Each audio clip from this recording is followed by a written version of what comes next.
سلامونه مې واخلئ ملګرو. جنید خان عافیه صدیقي د خپل وکیل په ذریعه باندې یو ډیر ایموشنل یو ډیر درد برا پیغام را لېږلی دی. څه پیغام دی تفصیلا خبره پې کوو چې تاسو له معلومه ده عافیه صدیقي د امریکې په جیل کې ده، د امریکې په قید کې ده.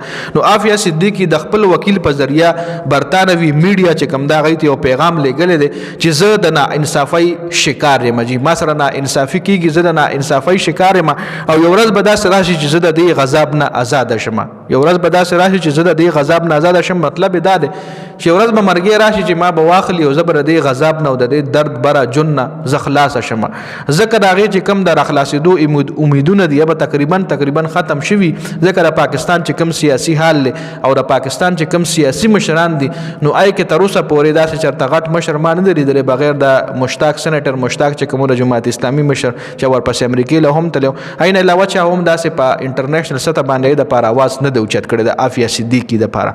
نو عافیه صدیقي لکه بعض ټایم کې انسان دومره تنګ شي په یو حالات دومره تنګ کړي چې په مرګ باندې خوشحاله شي او بیا الله پاک نه مرګ غواړي. نو عافیه صدیقي به هم دومره اذیت کې وي که نه چې په مرګ باندې خوشحاله یوه مرګ غواړي، ځکه د هغې چې کوم د رهایي کوم خوبونه او د رهایي کوم دغه نو به د هغې ختم شوي وي. تاسو دې حوالې سره څه رایه لرئ؟ ویډیو ضرور کمنټ وکړئ. ډېره زیاته مننه. والسلام.